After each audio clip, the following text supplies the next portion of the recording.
Olá, meus queridos, tudo bem com vocês? É um grande prazer aqui estar no último dia, né? Finalizando esse curso que, pelo feedback, foi maravilhoso e eu gosto muito desse tema, né? Eu gosto muito de discutir esse assunto e eu recebi aí uns feedbacks muito importantes e muito obrigada, eu queria agradecer a vocês aí, né?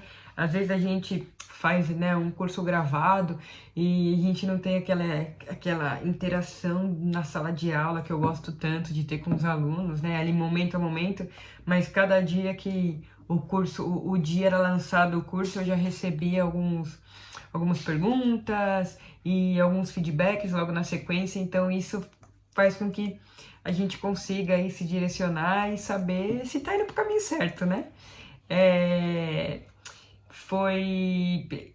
Eu tive uns comentários muito bacanas, né? E eu acho que quem assistiu aqui o curso entendeu exatamente qual que era a proposta e qual que era o meu objetivo com esse curso, então eu acho que isso já me deixa muito feliz, né?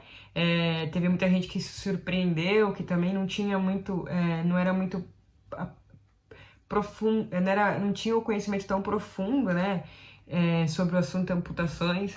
É um assunto que até para a gente lançar dentro da plataforma, surgiu ali algumas... a gente conversou bastante, a equipe, porque a hora que, né, o profissional, o aluno lê amputações já fica meio assustado e normalmente não é um tema que chama muita atenção. Mas felizmente, né, eu tive bastante, a gente teve bastante inscritos, então isso me deixa muito feliz de saber que tem muita gente interessada nesse assunto, né, que é tão carente ainda.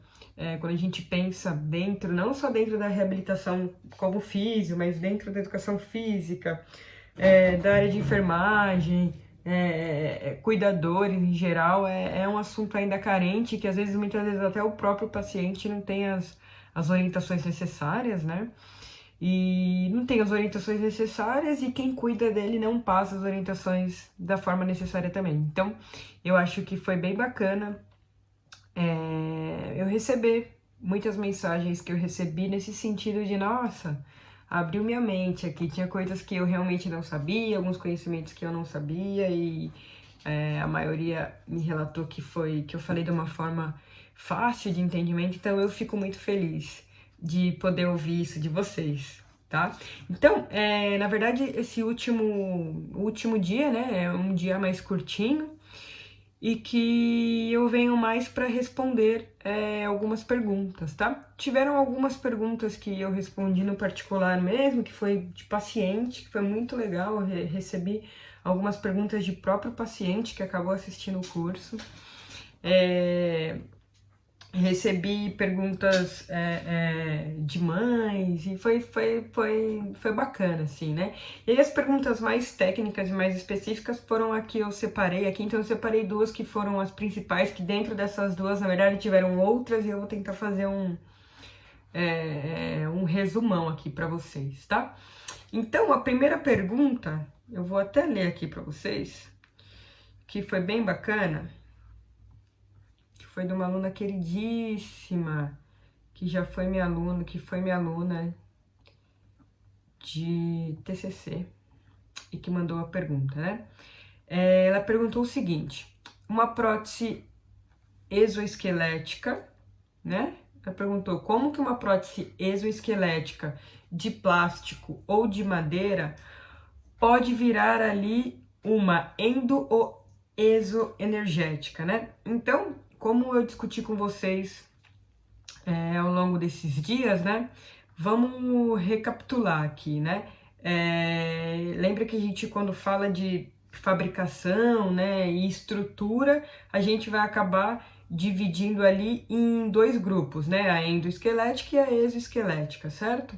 A endoesquelética, que é um pouquinho mais, a gente fala que é um pouquinho mais moderna, ela é mais leve, ela permite que o paciente ele se adapte melhor a algumas superfícies, se for de membro inferior, membro superior que tenha uma mobilidade maior e tal, mas ela é mais cara e o paciente precisa ter um bom controle ali para utilizar, porque ela também é um pouquinho mais ela é um pouquinho mais difícil ela é menos durável, né? Então, para que ela dure mais, o paciente ele tem que ter um cuidado maior com essa prótese, enfim, por ser mais cara e menos durável, acaba muitas vezes não sendo para a maioria dos pacientes aí que não tem um poder aquisitivo tão elevado, acaba não sendo uma boa opção, mas pensando em funcionalidade, ela seria uma melhor escolha. E a gente tem a exoesquelética, que foi a pergunta que eu tive. Eu vou confirmar se foi da ESO mesmo. Que foi a pergunta, né, que eu tive. Então, só para recapitular, a exoesquelética, ela é a mais convencional, é a mais comum, né, utilizada. Ela tem um acabamento estético melhor. Então, a hora que você olha, não é aquela prótese de titânio, de ferro, que a gente olha e vê que é uma prótese, né? A exoesquelética, muitas vezes, a estética dela, a cosmese, ela fica, é mais próximo do natural, né? Então, ela fica mais próximo ali do fisiológico, o acabamento estético ali é melhor. Só que ela pode ser tanto de plástico quanto de madeira. Madeira não é mais tão comum a utilização nos dias de hoje, tá? Então é muito mais utilizado plástico. Até alguns anos atrás, a maioria ela era feita aí de madeira, mesmo para quem não tinha um poder aquisitivo aí mais elevado. Mas hoje em dia, plástico é mais barato e dá para lavar, é mais duradoura ali, tá? Então, a pergunta foi como que essa prótese ela pode ser endoenergética ou exoenergética. Então, a endoenergética é quando você vai utilizar a própria musculatura. Então, vamos imaginar, tá? Eu vou fazer uma prótese ali, o meu paciente tem uma prótese ali de membro superior, tudo bem? Transhumeral ali, ou desarticulação de ombro, enfim, né? Membro superior. E aí ele tem a prótese de plástico, que é a exoesquelética, certo? Então ele tem aquela prótese de plástico que ela tem uma aparência ali mais cosmética e tudo mais. Então tá, como que essa prótese ela pode ser endo ou exo? A endo vai usar a própria proporção muscular. Então o que que é? Às vezes uma prótese de membro superior vai ter uma cinta, tá? Que ela sai daqui e ela vai se prender nesse braço aqui, ó. Tudo bem? Então, imagina que aqui encaixei, né, a prótese e vai ter uma cinta que vai vir daqui até aqui, tá? E aí, como que faz para movimentar essa prótese? Eu vou ter que contrair esse lado, tá? Então, obviamente, a gente tem que treinar o paciente, né, para ele fazer a contração adequada, do músculo adequado, mas é mais ou menos isso que acontece. Então, eu vou contrair aqui, ó, e eu acabo movimentando essa prótese. Então, esse tipo a gente chama de endoenergética, tá? O paciente tem que realizar uma contração muscular para movimentar essa prótese, tudo bem? Então, a prótese de plástico lá, tá? Já a exoenergética, ela vai usar alguns sistemas, umas fontes externas. Vocês estão ouvindo barulho, né? Minha gata decidiu usar o banheiro bem agora, né? Já a exoenergética, ela vai usar o sistema de fone. Então vamos imaginar novamente que é uma prótese de plástico, que ela tem uma cosmese ali, que a gente fala que é mais parecida com um braço normal. Eu não gosto de usar essa palavra normal, mais parecido com um braço natural. E aí ela tem alguns dispositivos nessa prótese que são baterias ou até algumas vezes pilhas, tudo bem? E basta para o acionamento, eu não preciso contrair o meu músculo, tá? Ela vai ser contraída por um sistema protético ali, tudo bem? Vai abrir e fechar por um sistema protético, ou você pode apertar um botão, enfim, eu não preciso usar essa musculatura para movimentar essa prótese, tá? Então ela mesmo sendo de plástico, se ela tiver uma bateria ali embutida, é um sistema um pouquinho mais avançado, como eu falei para vocês, mas que pode ser utilizado para esse tipo de prótese. Eu acho que se não deu para entender, pode mandar mensagem de novo e a gente faz uma videochamada e tenta chegar aí mais perto do entendimento, tá? Uma outra pergunta que foi maravilhosa. Peraí. Já usou o banheiro? Tá usando o banheiro ainda.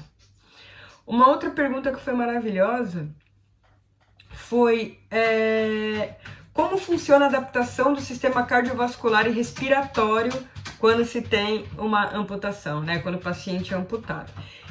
Eu não cheguei nesse ponto, né? Eu não cheguei nessa discussão porque foram só 4 dias e, enfim, não dava para entrar nesse mérito porque eu não estava entrando tanto no mérito da reabilitação ali, né? Era mais pensando em cuidados para que pudesse protetizar. Mas, obviamente, né, o sistema cardiovascular, ele entra como um cuidado, né? Se a gente for observar, porque se o paciente ele não tem condições cardiorrespiratórias ali para conseguir depois se movimentar com a prótese, só um minutinho para eu fazer minha gata terminar de ir no banheiro. Peraí que eu já venho. Então, retomando, né? Essas coisas, né? Quando você faz vídeo de casa é assim. Vai ter sua gatinha ali, enfim. Bora lá. Então, o sistema cardiovascular e respiratório ele é de extrema importância aí, pensando na protetização e pensando num paciente amputado. Então, eu não entrei em detalhes, mas da mesma maneira que nós utilizamos ali no começo, né, o posicionamento do paciente da maneira adequada, a gente já começa a trabalhar o condicionamento de forma geral. Como assim? Se o paciente ele tem uma prótese, ele teve uma amputação em membro inferior, tá? A gente vai utilizar principalmente aquelas bicicletinhas que tem, que eu falo que é a bicicletinha de mão para estimular o sistema cardiorrespiratório aí de uma maneira inicial, eu diria, né? Porque não é ainda, não se assemelha, obviamente a gente sabe das adaptações, não se assemelha a uma esteira normal, mas a gente começa por aí, a gente trabalha muito, a gente faz muita fisioterapia respiratória nesse paciente, porque ele tem uma tendência nos primeiros dias a ficar mais acamado de membro inferior, porque não consegue descarregar esse peso aí, né? A gente tenta trabalhar a hora, não sei se vocês lembram, na hora que a gente coloca ele ali em 2 apoios, né? Em apoios nos joelhos, na verdade. A gente tenta, depois que ele consegue uma certa postura, a gente tenta trabalhar bastante ali movimentação com esse paciente de tronco.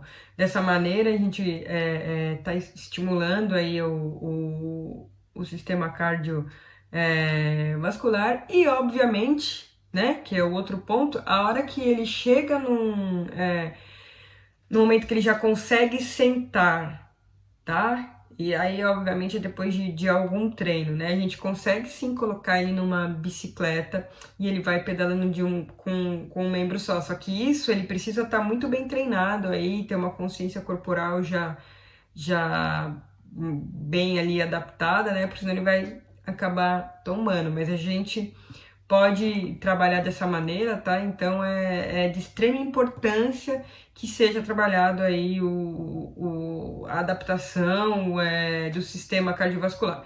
E obviamente que se for de membro superior acaba sendo mais fácil, né? Porque o paciente consegue se locomover.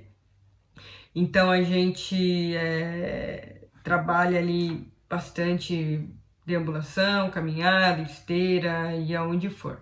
Uma coisa importante de ser dita aqui é que muitas vezes, muitos alunos me perguntam isso, né? Essa mesma pergunta do sistema cardiovascular, e aí fica muito preso que trabalhar o sistema cardiovascular é só se eu colocar ele numa esteira.